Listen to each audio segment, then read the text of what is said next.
about something, even those half-baked feelings for a stroll. Void clad in a fast rhythm that crumbles like an illusion.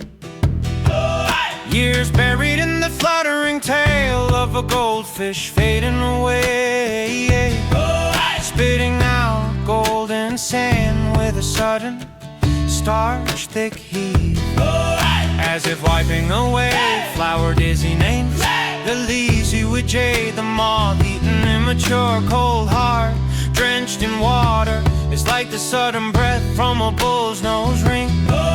This impoverished, empty thing that cannot be possessed, this distant height that only lowers itself, is like the boiling of flower mounds in a fading mist.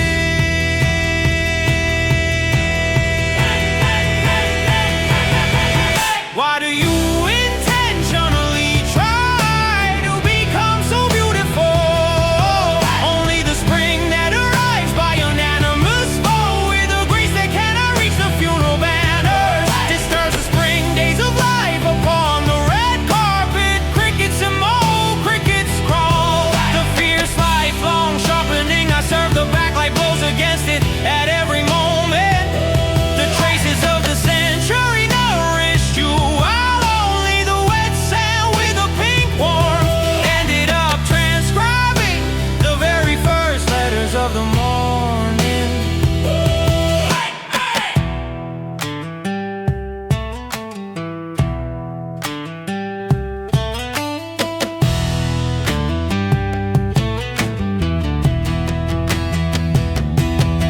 As if wiping away flower dizziness and vain jealousy with jade, the moth-eaten, immature, cold heart drenched in water is like the sudden breath from a bull's nose ring. This impoverished, empty thing that cannot be possessed, this distant height that only lowers itself, is like the boiling of flower mounds in a fading mist. Like a coot sharply flapping its wings in the water, the useless diligence of life pecked away at the flower rainbow until, full offering a response to the tilted things that is spent a season, where love ends and the babbling of an earthenware jar begins. Even the iron lady whom I could not fathom lived as a prophet. Why do you intentionally try to become so beautiful?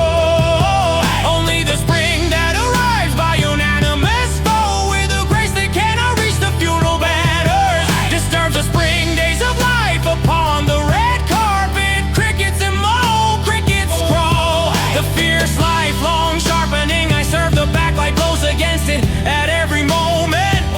The traces of the century nourished you, while only the wet sand with a pink warmth ended up transcribing the very first letters of the morning. The pink between us, crossing those young ripples at the edge of 100-foot pole, embrace the shuddering waves and stands with you in the Cretaceous period as one body, falling helplessly with a deficiency that was second to none. Only the people making feedback firm held tight to the shabby, sacred golden straw ropes.